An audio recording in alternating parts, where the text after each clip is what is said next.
او د خپل کلو علاقو او لارو کوڅو ښکلاګانې او تاریخي ارزښتونه ټولې دنیا ته ور وښایئ.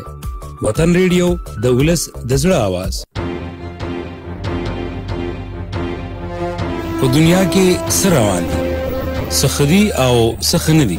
मेरा ये हक है आपसे कहना कि आपकी नाअहली और जब ताबेदारों को लाया जाता है तो आज पाकिस्तान में जो महंगाई है नړۍ دا वक्त څه وایي. زما مریض دی تقریبا دا کال 2 کال وشو چې دغه پروت دی. نو زه خو به دغه سجیشن ورکوم چې تاسو سکولونه بند نه کوئ او د ننني اخبارونو نه تاسو څنګه خبرېږئ. د ننني اخبار چې کوم دی سر ټکي هم دغه دي چې د عوامي نېشنل پارټۍ صوبایي صدر دا ټولې خبرې د دنیا خبرې، ملکی خبرې، د وطن خبرې تاسو به اورئ په پروګرام د نن خبر او اخبار کې هر ورځ د 8 نه تر 9 بجو پورې په وطن ریډیو 90.8 باندې.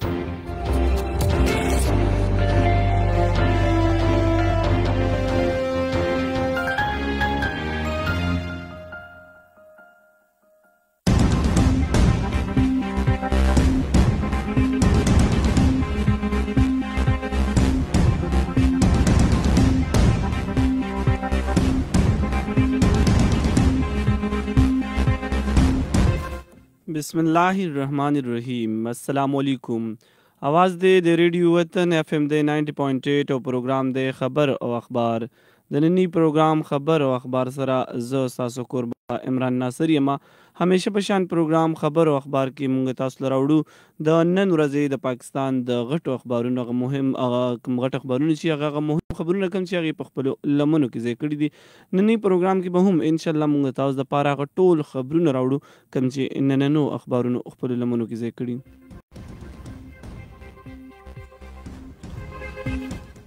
نن د جمعې مبارکه ورځ ده، د مې د میاشتې 28 نیټه د کال 2021 دی. د شوال د میاشتې 14 نیټه د کال 1422 دی. اوس به راځو د ننني اخبارونو طرف ته. ننني اخبارونو کې ټاپ خبر چې کوم دی هغه هم دغه لګېدلی دی چې د فلسطین کومه مسله چې دا اسرائیل چې په غزه باندې کوم بمباریانې کړې وې په دغه باندې د اقوام متحده خاطرخوا کارکردګي مخې ته نه ورغلې، کوم باندې چې 13 ورځ د اقوام متحده جنرال اسمبلی کوم صدر چې دی هغه اسلام آباد ته راغلی او هغوی په دغه باندې خبرې کړې چې د اسرائیل قبضې ختمولو دپاره فوري مذاکرات دي شروع کړی شي او د دغې سخت ضرورت دی. دوی زیاته کړې ده چې په جنوبي ایشیا کې د امن و امان او د استحکام دپاره د پاکستان او د بهارت بهترین تعلقات جوړېدل ضروری دي. د پاکستان او بهارت ترمنځ که چېرته تعلقات ښه نشي نو په جنوبي ایشیا کې امن و امان راتګ دا به ډېر ګران وي. دوی زیاته کړې ده چې دواړه ممالک دي په یو ځای باندې د کشمیر مسله حل کړي دي، سره سره نور چې کوم د دوی منځ کې اختلافات دي دا د په دوه اړخیزه تعلقاتو باندې یو بل سره ختم کړي. دوی زیاته کړې ده چې پاکستان په میلیونو افغانیانو ته پناه ورکړې ده. د خبر تفصیل به هم تاسو سره شریک کو. بل یو هم خبر چې کوم وزیر اعظم د طرف نه راغلی دی، وزیر اعظم عمران خان وینا ده چې د راروان نسلونو دپاره به بهترین پاکستان پرېږدي. دی ویلي دي چې ورلډ انوایرمنټ ډے میزباني پاکستان ته ورکول دا د پاکستان دپاره یو اعزاز خبره ده. دی ویلي چې پاکستان په دنیا کې د سنجیدګۍ سره د ګلوبل وارمنګ اثرات کمولو کوشش کوي او دا په هغه ممالکو کې شامل دی چې د ټول نه زیات کنټریبیوشن هم دغې ته کوي. د وزیر اعلی خیبر پختونخوا محمود خان وینا ده چې زمونږ د صوبې وزیران دي غیر معمولی کارکردګي وښایي. دي ویلي چې را روان 2 کاله ډېر زیات اهم دي کوم چې په هر صورت کې د عوامو توقعات پوره کولو دپاره دي ټول وزیران خپل انرژي صرف کړي. د وزیر داخله شیخ رشید وینا ده چې پاکستان هیڅ چاته ایربیس نه ورکوي.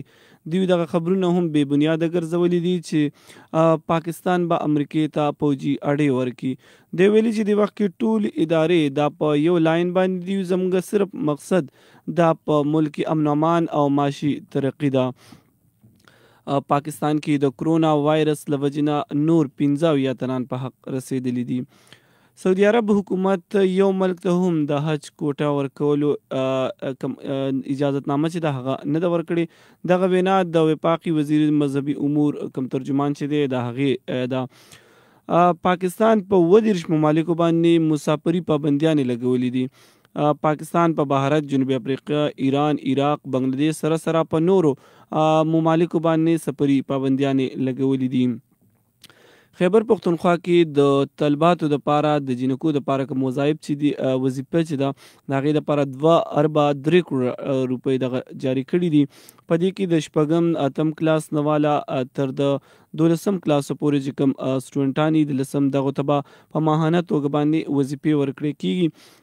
د دې سره یو بل هم خبر چې کوم ستاسو سره به شریک کوو هغه وزیر اعظم دغه فیصله کړې ده چې لیپټاپ به سټوډنټانو ته نه ورکړی کېږي. د لیپټاپ په ځای به هغوی ته مختلف فنز ښودلی کېږي مختلف هنرونه به هغوی ته ښودلی کېږي. دغه وینا د عثمان ډار ده. بل یو هم خبر چې کوم دی هغه به دغه در سره شریک کوو چې افغانستان ته ایکسپورټ کولو کم زموږ د وخت کې په ملک کې کوم وګورو نو د چرګانو په قیمتونو کې ډېر زیاتوالی راغلی او دغه شان د غوښې په قیمتونو کې هم زیاتوالی راغلی. د کوم وجه چې دوی افغانستان ته غوښه او چرګان سمګل کول ښودلي هغه په ایکسپورټ باندې پابندي لګولې شوې ده او په اوس په دې وخت کې کوم وګورو نو یو ځل بیا د چرګانو او د غوښې په قیمتونو کې ډېر زیات کموالی هم مخې ته راغلی دی. اوس بل د ټولو خبرونو تفصیل هم تاسو سره شریک کوو. خو یو بل هم خبر چې کوم د میټریک امتحانات بعد د 23 جون نه شروع کیږي. د سره د اف او د اي پي سي امتحانات به هم د 23 جون نه شروع کیږي. دغه اعلان د فیډرل بورډ اف انټرمیډیټ چې دغه طرف نه هم شوی دی چې په 23 جون او په 23 جون باندې به د اف او د میټریک امتحانات باقاعده توګه باندې شروع کیږي. اوس بر دې خبرونو تفصیل طرف ته راځو. د خیبر پختونخوا وزیر اعلی محمود خان په صدارت کې د پاکستان تحریک انصاف پارلماني پارټي اجلاس 13 ورځ په پېښور کې شوی دی. کم کې چې سپیکر صوبایي اسمبلی مشتاق احمد خان صوبایي کابینې ارکانو او د صوبایي کم اسمبلی نور ام پی ایز چې دی هغوی دغه کې شرکت کړی دی. وزیر اعلی کابینې ارکانو او منتخب عوامو کم نمایندگان چې دي هغوی ته دغه ویلي دي چې د خیبر پختونخوا حکومت کم وزیران چې دي د روان 2 کال کې داسې کارکردګیانې وکړي چې عوام کم توقعات د تحریک انصاف نه لري چې دغه پوره شي. دا ویلي دي چې دا نمایندگان دی وخت په وخت باندې د هسپتالونو پټوارخانو تاڼو او نور عوامي زونو ته کوم دي دغه دورې د وکیل دغه کم مسایل چې دي د عوامو دغه په پوري توګه باندې ورته حل کړي شي. صوبایي حکومت به روان 2 کال کې د زیات نه زیات کوشش کوي چې هغه عوامو ته ډېر څه ډیلیور کړي. دوی زیاته کړې ده چې د عوام ډېر زیات توقعات د تحریک انصاف حکومت نه لري او دغه توقعاتو پوره کولو دپاره به زمونږ روان 2 کاله ډېر زیات اهم وي. دوی زیاته کړې ده چې په دې وخت کې په ملک د معاشي مسایلو سره مخامخ دی خو بیا هم د تحریک انصاف حکومت د روان بجټ کې د سرکاري ملازمینو د پاره تنخواګانو کې به ضرور اضافه کوي. دیو دغه هم ویلي دي چې په اجرت باندې چې کوم خلک کار کوي یومي اجرت باندې هغوی د پاره به هم سرکاري توګه باندې تنخواګانې مقرریږي او بل دا هم دی زیاته کړې ده چې را روان حکومت کم بجټ چې دی په دې کې به سرکاري ملازمینو د پاره خامخا تنخواګانو کې سیواوالی راوستی شي. پاکستان په 22 ممالکو باندې سفري پابندیانې لګولې دي او په کوم باندې عمل درآمد هم شروع کړی شوی دی. پاکستان به 13 ورځ چې کوم 22 ممالک دي په دغه باندې د پابندیانې د کرونا وبا له وجې لګولې دي. باچا خان انټرنیشنل ایرپورټ باندې سفري پابندیانې 13 ورځ دغه نافذ کړی شوي دي. دغه کوم رول کوم ممالک چې دي په هغې باندې دغه ته به خلک تللی شي او نه به د دغې نه راتلی شي. په دې کې د 15 ممالک چې کوم دي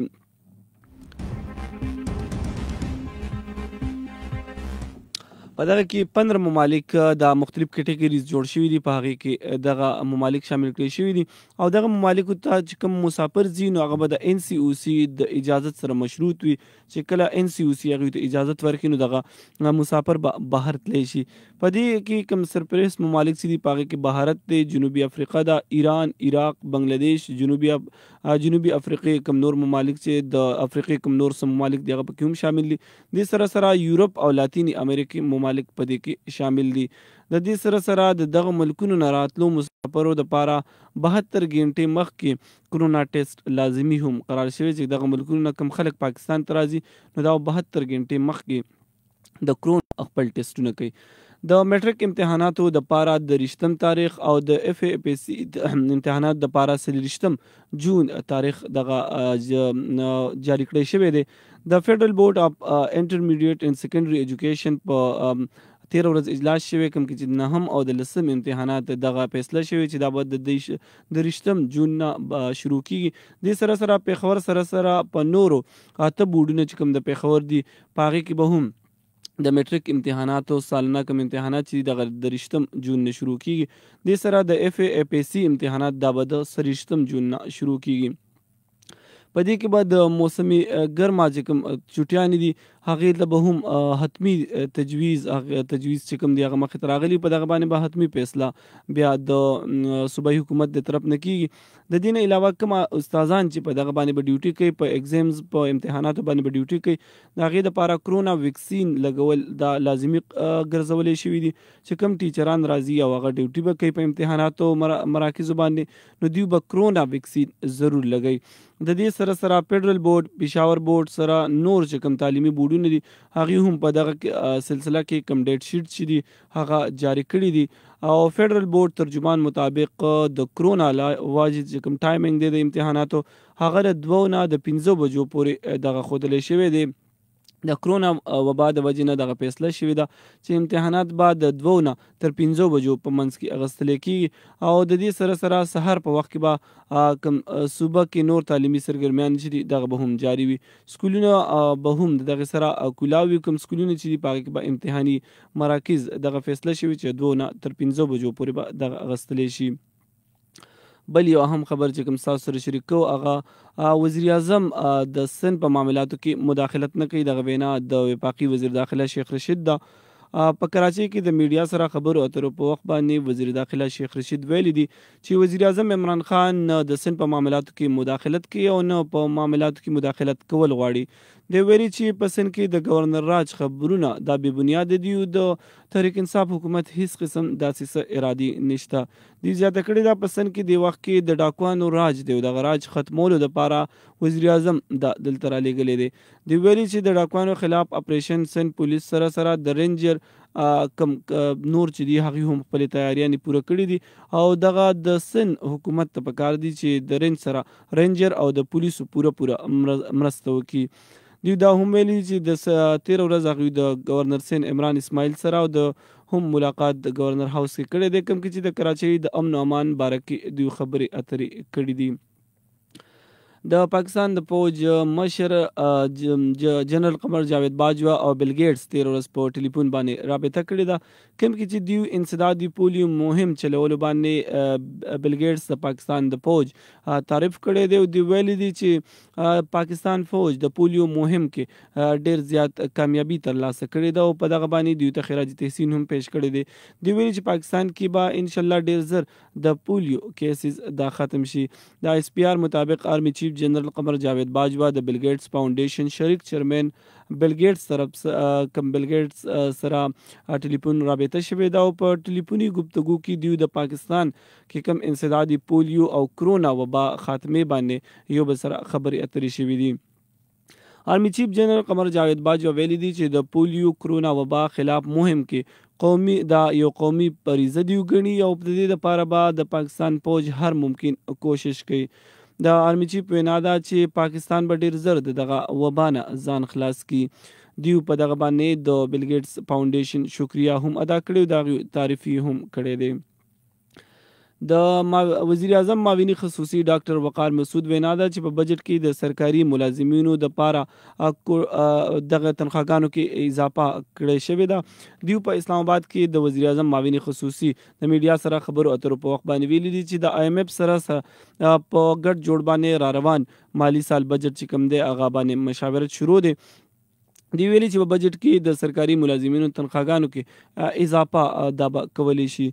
د قومي اسمبلی قائمه کمیټې برای خزانه اجلاس 13 ورځ شوی دی. د کم سربراهي چې چیرمن فیض الله کوله د هغې په صدارت کې دغه اجلاس 13 ورځ شوی دی.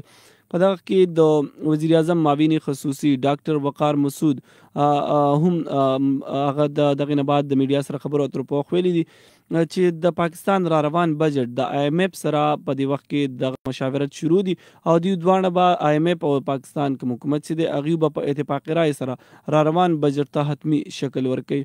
په اجلاس کې ویل شوي دي چې را روان مالي سال کې به د GDP ګروت هدف چې کوم ایښودلی شوی دی هغه 15% ایښودلی شوی دی. په بجټ کې د مهنګایي هدف 8.2% او د بجټ خسارې کم پیسې چې ښودلی شوی دی د 6.3% ښودلی شوی دی. په ملک کې د مجموعي قرضې GDP دغه 1.4% تخمینه لګولی شوې ده. په ملک کې د معیشت کم حجم چې دی د 4,50,341 اربه روپۍ دغه تخمینه لګولی شوې ده. د ډاکټر وقار مسعود وینا ده چې د دې وخت کې کم قرضې چې پاکستان بهر دنیا ته به ادا کوي دغه به هم دغه د پاره دی هم یو پلان لري. د معاوني خصوصي وینا ده چې د ډالر په مقابله کې روپۍ کم دباو چې دی دغه کافي حد پورې کم شوی دی او د مهنګایي کمه شره چې ده دې کې به هم ډېر زر کمی راشي.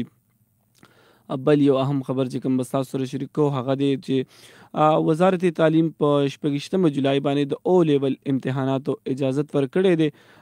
د او لیول کوم امتحانات چې دي په 26 جولای باندې د دغه آغاز کیږي. د مسلم لیگ نون رهنما حسین اقبال وینا ده چې عمران خان د معیشت بیړه چې کوم دغه غرق کړې ده او هغې په چاندو او په پترانو باندې روانه کړې ده. د مسلم لیگ نون سیکرټري جنرال حسین اقبال دغه وینا ده چې عمران خان د وخت کې د معیشت کومه پټري چې ده د هغې نه دغه ریل ګاډی راکوز کړی دی او دغه صرف په چاندو او په پترانو باندې روان کړی دی. د دې وینا دغه خیالاتو اظهار تېره ورځ هغوی په اسلام آباد کې د شاهد خاقان عباسي په کور کې د خرم دستګیر او مریم اورنګزیب سره مشترکه پریس کانفرنس په مهال باندې کړي دي. د ویلي چې پاکستان پیپل پارټي ANP علیحدګي فیصله دغه کړې ده خو د PDM 8 جماعتونه دغه متحد دي. په یو کم 13 مۍ باندې به د سربراهي اجلاس کیږي کوم کې به چې د حکومت مخالف تحریک چلولو په حکمت عملي باندې به خبرې اترې کیږي. دې زیاته کړې چې عمران خان د ملک معیشت دا په چاندو او په پترانو باندې چلی کم چې کله هم نه چلیږي. دوی دا هم ویلي چې حسین اقبال زیاته کړې چې نواز شریف په 28 مۍ 1998 کې اټمي دماکې کړې وې د کم چې نن 30 کاله هم پوره کیږي. دوی دا هم ویلي چې نواز شریف ته په CPEC باندې ډېرې زیاتې دمکیانې میلاو شوي او د دغې د وجې نه هغه د اقتدار نه هم جدا کړی شوی دی او د عمر بر دپاره هغه نااهل ګرځولی شوی دی کوم چې او وخت په وخت باندې جیل ته هم د دغه وجو نه لیږلی شوی دی. دوی زیاته کړې چې په ملک کې دوباره د امن و امان راوستو د ترقی بوتلو باندې د مسلم لیگ نون حکومت راتګ ډیر زیات ضروری دی. دی ویلي چې یو د کال با یوم تکبیر باندې یوم جمهوریت مناویږي. دی دا هم زیاته کړې ده چې حسین اقبال دا زیاته کړې چې بهارت 15 اټمي دماکې کړې وې کوم چې زموږ غیرت چیلنج کړی او نواز شریف د عوامو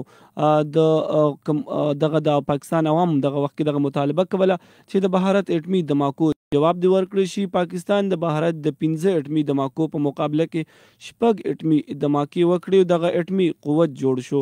دوی زیاته کړي چې اټمي دماکو باندې نواز شریف ته د امریکای صدر سره د دنیا طاقتور ترین خلکو ټلیفون کالز هم راغلي خو د نواز شریف چې کوم دی دغه فیصله وکړه چې پاکستان یو خود مختار ملک دی او دیو به خپل کم اټمي دماکې چې دی دغه کوي دیو د هیڅ چا دباو هم په دغه باندې برداشت کړي نو. په سینټ کې د اپوزیشن احتجاج باوجود د CPEC اتھارټي بل منظور شوی دی. سینټ اجلاس چیرمین صادق سنجرانی په صدارت کې تیر شوی کوم کې چې حکومت د طرف نه CPEC اتھارټي قیام متعلق یو بل دغه منظور مخې ته راوړی شو کوم چې د وزیر اعظم مشیر بابر روان دغه بل سینټ ته پیش کړو خو د اپوزیشن لیډر یوسف رضا ګیلانی دغه بل سخت مخالفت کړی دی. د کوم نه بعد چې دغه بل د اپوزیشن کوم ارکان چې دي هغوی د سینټ نه واک آوټ کړی دی او دغلته موجود نور ارکانو په بل باندې د بحث نه کول نه دی کړی دغه مخالفت نه دی کړی د کوم نه بعد چې دغه بل منظور کړی شوی هم دی او د سینټ اجلاس د جمعې د 11 بجو پورې ملتوي کړی شوی دی. د عالمي مارکیټ کې د سرو په قیمتونو کې یو ځل بیا کمی راغلی دی. بین الاقوامي مارکیټ کې د سرو قیمت چې کوم دی دغه $12 کم شوی دی. د سره سره عالمي بازار کې د سونې قیمت دا 1909 روپۍ ته $9 ته دا راکوز شوی دی. $1960 دغه سطحې ته راغلی دی.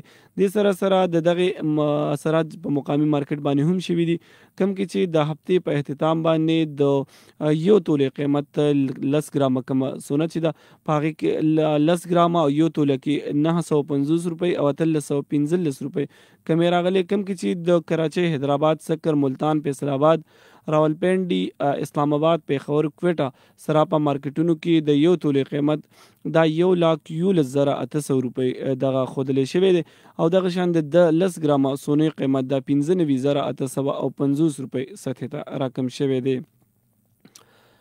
اسلام آباد کې د کرونا نه په روزانه توګه باندې کوم کیسز چې دي د هغې په شرح کې ډېر زیات کمې هم مخې ته راغلی دی.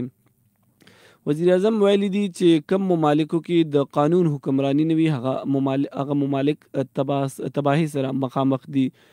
وزیر اعظم ویلي دغه وینا 13 ورځ کړې ده، کوم کې چې دوی زیاته کړې ده چې په دنیا کې کم ممالک کې هم د قانون حکمرانی نه وي دغه ممالک د تباهي سره مخامخ شوي دي.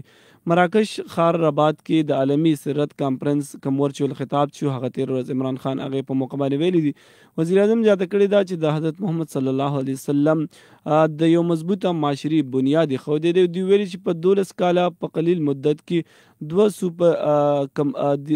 سوپر پاورز چې دي کم روم او پارس دغه دوی ختم کړي.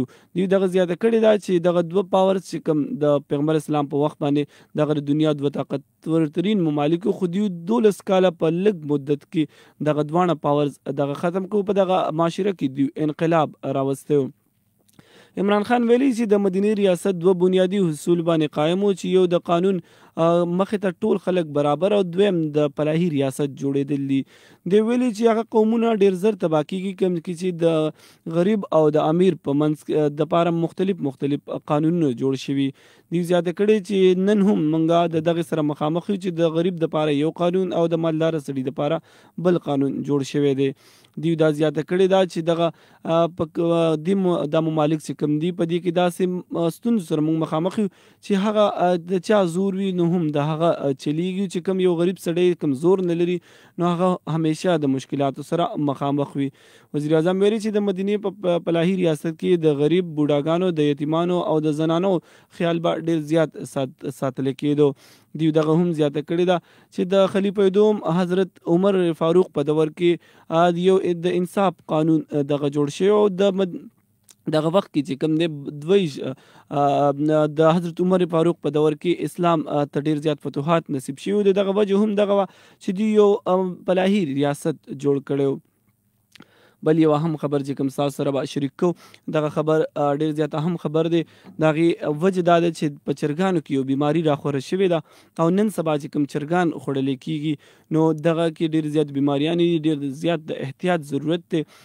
د دې کې به دا اهم خبر چې کوم راغلی دی پاکستان میډیکل اسوسییشن د طرف نه راغلی دی.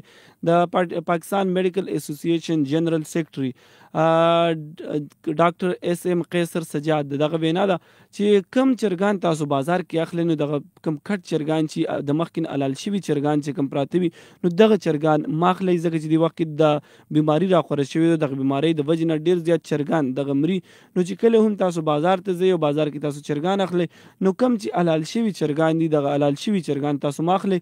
تاسو چې کله هم اخلئ که ضرورت مطابق، پهلا خو په دې ورځو کې استعمال نه دی پکار، د چرګ ډېر زیات کمول پکار دي، خو بیا هم که د ضرورت مطابق یو کس ځي او هغه ځان ته چرګ اخلي نو هغه د حلال شوی چرګ کم چې دي دغه دې نه اخلي او خپل مخې ته دې په هغه کس باندې چرګ ځان ته حلالوي او هغه چرګ دې راوړي ځکه چې د دغې بیمارۍ د وجې نه ډېر زیات چرګان مري په روزانه توګه باندې او دغه یو انکشاف شوی دی چې په کم قیمتونو باندې دغه چرګان بازار مارکیټونو ته راځي او په د نیم نه هم کم قیمتونو باندې دغه چرګان مختلف هوټلو ته ورکړی کېږي، مختلف خلکو ته ورکړی کېږي او دغه بیا په مارکیټ کې په کم قیمتونو باندې خرڅېږي کم چې د صحت دپاره ډېر زیات خطرناک دي.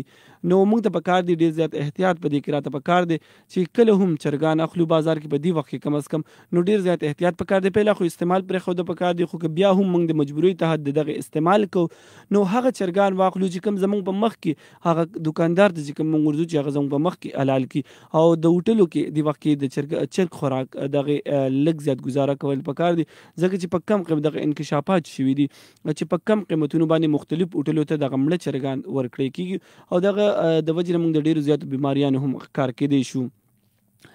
په غزه کې د اسرائیل حملې دغه جنگي جرایم دی وګرځولې شي. دغه وینا ده د سربراہ اقوام متحده کوم انساني حقوقو سربراہ چې ده د هغې وینا ده چې په غزه باندې د اقوام د وخت کې اسرائیل چې کوم بمباریانې کړي دغه د انساني حقوقو په جرایم په زمره کې راوستل شي. دغه د انساني حقوقو خلاف ورزي اسرائیل کړې ده.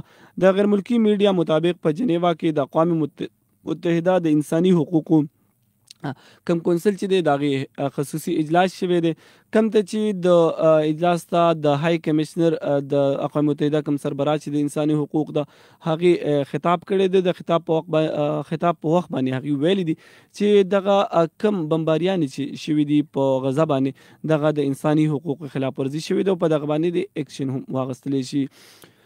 بل یو اهم خبر چې کوم تاسو سره شریک کوو دغه د کرونا وبا کوم خبر چې دی په 43 غنټو کې د کرونا وبا له وجې نه 15 تنان په حق رسېدلي دي او 2706 مثبت کیسز نور هم ریپورټ شوي دي. د کرونا وبا له وجې نه مزید 15 تنان دغه په حق رسېدلي دي. د نیشنل کمانډ ان اپریشن سنټر د طرف نه جاري شوي عدد شمار مطابق په 43 غنټو په مهال باندې 2,906 کرونا ټیسټونه شوي دي کم کې چې د کووډ 19 د ټیسټونو مجموعي تعداد د 13 لک نه سیوا شوی دی. په 43 غنټو په مهال باندې په ټول ملک کې 2,906 مثبت کیسونه مخې ته راغلي. دغه شان د کرونا مصدقه مریضانو تعداد د 9,11,302 ته رسېدلی دی. سرکاري عدد شمار مطابق په دې وخت کې په سند کې 3,13,000 او یو کم شپېته، پنجاب کې 3,13,000 او 3 خیبر پختونخوا کې 1,13,000 اسلام آباد کې 80,000 یو کم 80 بلوچستان کې 3,830 آزاد کشمیر کې 19,008 ګلګت بلتستان کې 15,533 تنانو کې کرونا وایرس ښکاره شوي دي. د سرکاري عدد شمار مطابق د مړینې کم شمیره د وخت کې زموږ په ملک کې د فعال مریضانو کم تعداد چې دغه یو کم 80,000 او 81 تراکم شوی دی. په دې کې د 4,000 نه زیات تنانو حالات تشویشناک هم ښودلی شوی دی. د مړینې کم شمیره چې ده دغه 20,540 ته رسېدلې ده. د پروګرام وخت بالکل پای ته رسېدو کې دی او خبرونه نور هم ډیر دي خو وخت را سره بالکل پای ته رسېدلی دی. د دې نه به موږ ته پکار دي کم از کم چې کرونا دا وبا په کافي حده پورې دغه راکمه شوې هم ده نو ډیر زیات احتیاط ضرورت دی موږ ته چې ډیر زیات احتیاط وکړو. اوس د پروګرام خبر او اخبار نه بعد به تاسو اورئ زموږ د ریډیو وطن مارننګ شو کوم چې نن ستاسو دپاره زموږ د ریډیو وطن منیجنګ ډایرکټر جبران بونیري صاحب راوړي. د سر جبران سره دغه مارننګ شو واورئ او ما ته راکوي د پروګرام خبر او اخبار نه اجازت. پلوي الله مسپارم. الله حافظ.